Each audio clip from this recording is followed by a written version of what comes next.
नमस्कार, मी विलास आव्हाड. आपण पाहता AV9 एक्सप्रेस. मराठा समाजाला आरक्षण मिळालं पाहिजे यासाठी आज जालन्यामध्ये अंतरावलीमध्ये मनोज जरांगे पाटलांच्या नेतृत्वात एक मोठी सभा होती आणि या सभेला राज्यातून बऱ्यापैकी मराठा समाजाची लोक या सभेला उपस्थित होते. सभेचे एकूण वैशिष्ट्य म्हणजे अनेक लोक रात्री आले होते, सकाळी आले होते. तरुणांचा या सभेमध्ये एकूणच उत्साह दिसत होता आणि याला मोठ्या प्रमाणामध्ये प्रायोजित केलेलं असावं असं पण म्हणायला काही हरकत नाही. कारण मनोज पाटील जरांगे हे अतिशय गरीब कुटुंबातले व्यक्तिमत्व आहे. यांचं सुरुवातीपासूनचं जे जीवन आहे हे अतिशय गरिबीतून आलेलं आहे. काबाड कष्ट करूनच आजपर्यंत हा माणूस या परिस्थितीत आहे आणि आजही त्यांची परिस्थिती फार काही सुधारली अशी काही परिस्थिती नाही. पण 1 महिन्यापूर्वी त्यांनी मराठा समाजासाठी आरक्षण मिळावं किंवा ही ते जी त्यांची जी लढाई आहे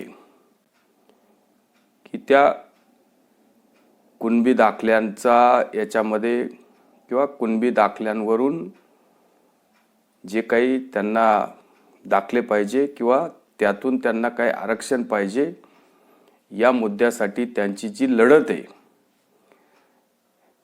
त्या लढतीत त्यांनी उपोषण केलं. उपोषणात अनेक विषय झाले. राज्यातल्या मुख्यमंत्री त्यांच्या सभेला किंवा उपोषणाला येऊन भेट दिली. मुख्यमंत्र्यांच्या हस्ते त्यांनी उपोषण सोडलं. त्यांनी अट्टहास केला होता की मुख्यमंत्र्यांनीच यावं, मुख्यमंत्र्यांनी शब्द दिला. त्या पद्धतीने मुख्यमंत्री त्यांच्या उपोषणस्थळी हजर राहून जे काही त्यांचं मुख्यमंत्र्यांनी, राज्याचे मुख्यमंत्री एकनाथराव शिंदे यांनी काय त्यांना सांगितलं असेल ते सांगितले असेल. त्यांचं असं म्हणणं आहे की 40 दिवसात मुख्यमंत्र्यांनी शब्द दिला की 40 दिवसात आम्ही आरक्षणासंबंधी काही कारवाई करू. आता 30 दिवस झाले, 10 दिवसाची मुदत बाकी आहे. त्यासाठी आपण सभा घेतली, लोकांना आवाहन केलं जास्तीत जास्त लोकांनी यावं. पण एकंदरीत हा जो त्यांचा उपोषणाचा विषय होता, या उपोषणाच्या जेव्हा तिथं काही जो वाद झाला पोलिसांमध्ये आणि आंदोलनकारींमध्ये आणि तेव्हा जे हे स्थळ पर्यटन स्थळ झाल्यासारखं जे राजकीय नेत्यांना झालं. अगदी सुरुवातीलाच उबाटा सेनेचे प्रमुख उद्धव ठाकरे यांनी रात्रीची अक्षरशः तिथं भेट दिली. मग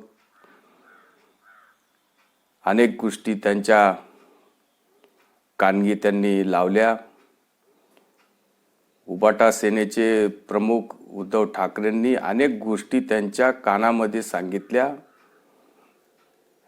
किंवा जे काही आंदोलन आहे त्या आंदोलनाला पाठिंबा उबाटा सेनेच्या प्रमुखांनी त्यांना दिला. अनेक गोष्टी त्यांच्या हितगुज झालं आणि राजकीय नेत्यांचं येणं जाणं अक्षरशः या आठवड्यामध्ये अगदी मंत्री, संत्री, खासदार, आमदार सगळ्याच पक्षाचे नेते इथं हजर राहून आपलं फोटो स्टेशन करत होते, सेल्फ्या काढत होते आणि सरकारला यामध्ये कसं बदनाम करता येईल, सरकारला यामध्ये अडचणीत कसं आणता येईल याचा पुरेपूर फायदा घेत होते. आणि मग यामध्ये देशाचे नेते आदरणीय शरद पवार मागे राहतील असं वाटत नाही. त्यामुळं त्यांनी पण या आंदोलन स्थळी दौरा केला. शरद पवारांना पाहून तर मनोज जरांगे पाटील अक्षरशः भावुक झाले आणि शरद पवारांना म्हणाले की साहेब, या वयात सुद्धा तुमची ऊर्जा इतकी आहे, त्यामुळे तुम्हाला पाहून आम्हाला अजून ऊर्जा येते. खरं तर जरांगे पाटलांनी शरद पवारांना, ठीक आहे त्यांच्या वयाप्रमाणे ते बोलले असतील, पण जरांगे पाटलांनी शरद पवारांना हे पण विचारायला पाहिजे होतं की पवार साहेब, तुम्ही या राज्याचे 11 वर्ष मुख्यमंत्री होते. तुम्ही केंद्रामध्ये UPA 1-2 मध्ये 10 वर्ष, त्याच्या अगोदर सुद्धा PV नरसिंह राव यांच्या मंत्रिमंडळात सुद्धा तुम्ही केंद्रीय मंत्री होते. म्हणजे केंद्रात सत्ता, राज्यात सत्ता, या काळामध्ये तुम्ही मराठा समाजाला आरक्षण का मिळवून दिलं नाही, हा प्रश्न जरांगे पाटलांनी शरद पवारांना विचारायला पाहिजे होता. तो विचारला गेला नाही, किंवा या संबंधी शरद पवारांना माईक देऊन शरद पवारांनी माहिती पण द्यायला पाहिजे होती की जेव्हा ते मंत्री होते, मुख्यमंत्री होते, तेव्हा मराठा समाजाला त्यांनी आरक्षण का दिलं नाही, किंवा आपल्याच समाजाला आरक्षणापासून वंचित का ठेवलं, हा प्रश्न जनतेच्या मनामध्ये पडतो. आणि मग उद्धव ठाकरे असतील, उद्धव ठाकरे पण 2.5 वर्ष मुख्यमंत्री होते. ते पण जरांगे पाटलांना उपोषण स्थळी भेटायला गेले होते. जरांगे पाटलांनी त्यांना पण विचारायला पाहिजे होते की साहेब, तुम्ही पण 2.5 वर्ष मुख्यमंत्री होते. तुमच्या काळात सुद्धा जे 2018 मध्ये देवेंद्र फडणवीसच्या सरकारने मराठा समाजाला जे 16% आरक्षण दिलं होतं आणि ते फडणवीस सरकारने हायकोर्टात टिकवलं होतं. आणि 2019 मध्ये महाविकास आघाडीचं सरकार आल्यावर हे सुप्रीम कोर्टामध्ये उद्धव ठाकरेंना किंवा उद्धव ठाकरेच्या मंत्रिमंडळाला हे टिकवता आलं नाही. याचा प्रश्न जरांगे पाटलांनी उद्धव ठाकरेंना विचारायला पाहिजे होता. अनेक माजी मंत्री, अनेक माजी खासदार, अनेक माजी आमदार या ठिकाणी येऊन गेले, पण जरांगे पाटलांनी या लोकांना अजिबात काही विचारलं नाही. आणि जेव्हा या महाराष्ट्रामध्ये आतापर्यंत किमान मराठा समाजाचे 11-12 मुख्यमंत्री मराठा समाजाचे होऊन गेलेले, या एकाही मुख्यमंत्र्याला किंवा मराठा नेत्याला आपल्या समाजाला आरक्षण देण्याचं साहस किंवा धाडस झालं नाही किंवा देता आलं नाही. याचं कारण जरांगे पाटलांनी लोकांना विचारायला पाहिजे होतं. मग त्यामध्ये प्रामुख्याने विलासराव देशमुख असतील, नारायण राणे असतील, किंवा शरद पवार साहेब असतील, आणि आज एकनाथराव शिंदे आहेत. पाठीमागे अनेक लोक मराठा समाजाचे मुख्यमंत्री होऊन गेले. या लोकांना जरांगे पाटलांनी प्रश्न विचारून याची माहिती घेतली पाहिजे की मराठा समाजाला आतापर्यंत वंचित का ठेवलं. आणि आता आपण इतक्यात जागे झालोत आणि मराठा समाजाला गोळा करण्यामध्ये जरी आपण यशस्वी होत असेल तरी पण या सगळ्या लोकांना जे कोणी आज आहेत, मग जरांगे पाटलांनी यांना विचारायला पाहिजे की असं आरक्षण देता येईल का? हे कायद्याने सुप्रीम कोर्टात टिकेल का? हे योग्य आहे का? किंवा आपण मुख्यमंत्री असला तर आपण हे आरक्षण देऊ शकतात का? या शक्यता त्यांनी कायदेशीर पडताळल्या पाहिजे. जरांगे पाटलांना जरी आता सध्या या सभेला गर्दी दिसली तर तरी पण जरांगे पाटील कायदेशीर अभ्यास जरांगे पाटलांचा अतिशय कमी आहे. उगाच नेत्यांची नावं घेऊन किंवा सरकारला वेळ टाईम किंवा अल्टिमेटम देऊन किंवा आवारच्या भाषेमध्ये आवाज चढवून किंवा कुठल्या नेत्याला एकेरी भाषेत मग त्याचं लोकांनी टाळ्या पिटवायच्या किंवा काहीतरी कोणाला तरी टार्गेट करायचं, जातीवरून टार्गेट करायचं, म्हणजे समाजाला आरक्षण मिळालं पाहिजे या मताचे सर्वजण आहे. मराठा समाजाला आरक्षण मिळालं पाहिजे आणि त्यांचा तो हक्कच आहे. पण याच्यावर राजकीय पोळ्या भाजल्या जाऊ नयेत किंवा जरांगे पाटलांनी आपल्या खांद्यावर कोणाच्या राजकीय नेत्यांच्या बंदुका घेऊन समोर सरकारमध्ये असलेले जे कुणी व्यक्ती असतील किंवा सरकारमधील असलेले मंत्री असतील, मुख्यमंत्री असतील किंवा सरकार असेल, यांच्यावर तोफेच्या गोळ्या झाडणं किंवा बंदुकीतून गोळ्या झाडणं हा राजकीय स्टंट आहे का, अशी पण एक शक्यता निर्माण होते. कारण तुम्ही ज्या काही लोकांनी तुम्हाला आरक्षण दिलं नाही, तुम्ही त्यांच्यावर कुठलाही शब्द आज बोलत नाही. तुम्ही ना शरद पवारांच्या बाबतीत काही बोलत, न बाकीच्या काही. आज तर राज्याचे मुख्यमंत्री एकनाथ शिंदे मराठा समाजाचे नेते आहेत, तुम्ही त्यांच्याबद्दलचं सुद्धा काहीच बोलत नाही. तुम्ही टार्गेट फक्त देवेंद्र फडणवीसांना करतात आणि देवेंद्र फडणवीस या राज्याचे उपमुख्यमंत्री आहे, ते मुख्यमंत्री नाही. या राज्याची जी काही धावपळ आहे, जी काही भागदौड आहे, ती राज्याचे मुख्यमंत्री एकनाथराव शिंदे यांच्या हातात आहे. तुम्हाला टार्गेट करायचं असेल तर तुम्ही एकनाथराव शिंदे यांना करू शकतात, पण तुम्ही जाणून बुजून उपमुख्यमंत्री देवेंद्र फडणवीस यांना टार्गेट करतात. त्यांच्या जातीचा उल्लेख करून अनेक ठिकाणी त्यांना अपमानित करण्याचं काम आपण केलेलं आहे.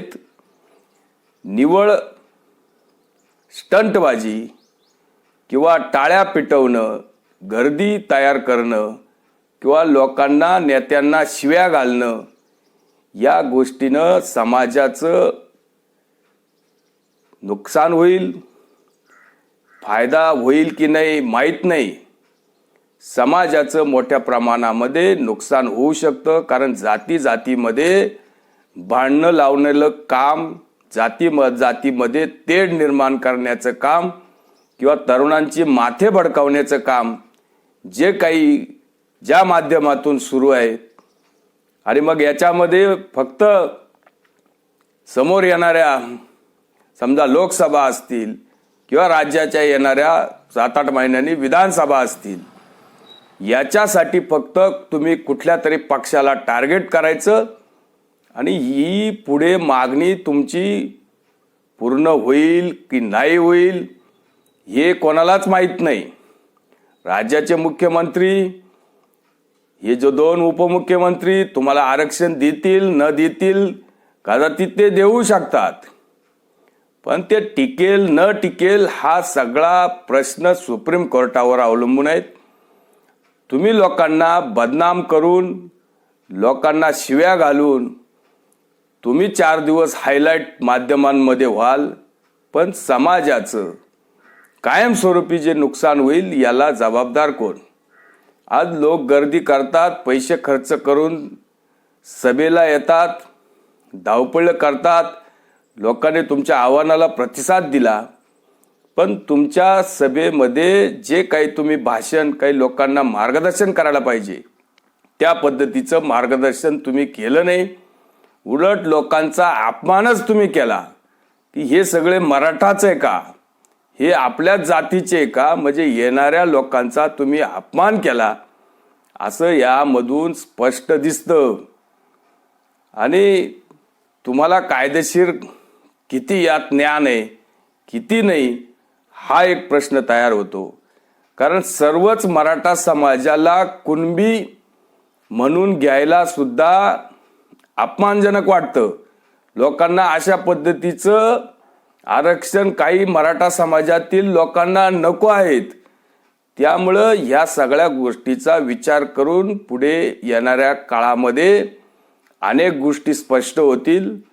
त्यामुळं आपण सुद्धा निवळ कोणाच्याही भरोशावर किंवा स्टंटबाजी करून, अल्टिमेटम देऊन अशा पद्धतीनं आरक्षण मिळत नाही. ज्या काही गोष्टी असतील त्या कायदेशीर अभ्यास करून, सुप्रीम कोर्टाचा आधार घेऊन किंवा त्यामध्ये योग्य ते मार्गदर्शन, गाईडलाईन पाहून कराव्या लागतील. अशा पद्धतीनं निव्वळ गर्दी जमवून आणि लोकांचा वेळ खाऊन आरक्षण मिळेल की नाही मिळेल हे माहीत नाही, पण स्टंटबाजी होईल, कोणाची तरी बदनामी होईल, टीका टिप्पणी करता येतील, कोणाच्या तरी नेत्याच्या बाबतीत लोकांमध्ये असंतोष निर्माण करण्याचं काम होईल. याच्यामध्ये निवडणुकांमध्ये फायदा तोट्याचं राजकारण पण होईल. पण यामध्ये समाजाचं हित होण्याऐवजी अहित होऊ शकतं. ही गोष्ट पण या नेत्यांनी लक्षात घेतली पाहिजे किंवा समाजाने लक्षात घेतली पाहिजे. ज्या माणसाने आरक्षण दिलं त्या माणसाच्या बाबतीतच आपण वाईट वक्त बोलतो आणि ज्यांनी कोणी आरक्षण समाजाला दिलं नाही त्यांच्या बाबतीत बाकी आपण काहीच बोलत नाही. आणि अनेक लोक यामध्ये चिथावणी देत असतात, मिठाचे खडे टाकत असतात. त्यांना त्यांच्या राजकीय पोळ्या भाजायचं काम करायचे. त्यांना राजकारणामध्ये मराठा समाजाला आरक्षण मिळालंच नाही पाहिजे अशी सुद्धा काही मराठा समाजाच्या नेत्यांची भूमिका आहे. त्यामुळं लोकांनी सुद्धा चेहरे ओळखले पाहिजे. कोण खरं काम करते, कोण खोटं काम करते आणि कोण फक्त राजकारणाशी राजकारण करते ही गोष्ट सुद्धा समाजाच्या लक्षात आली पाहिजे. म्हणून समाजानं निव्वळ आंधळेपणाने किंवा कुठल्या तरी स्टंटबाजीवर विश्वास ठेवण्यापेक्षा डोळसपणे किंवा कायदेशीरपणे जे योग्य असेल त्याच गोष्टीचं समर्थन केलं पाहिजे. आणि मराठा समाजाला आरक्षण मिळालं पाहिजे, पण ते सुप्रीम कोर्टामध्ये ठामपणे टिकलं पाहिजे. अशा पद्धतीचं आरक्षण सरकार देत असेल तर काय कोणाची काही अडचणही होणार नाही. पण तसं काही करता येईल का हे पण सरकारने त्याचा अभ्यास करून शोधलं पाहिजे. तुर्तच आपण इथं थांबूया. व्हिडिओ आवडला असेल तर लाईक करा, शेअर करा. धन्यवाद.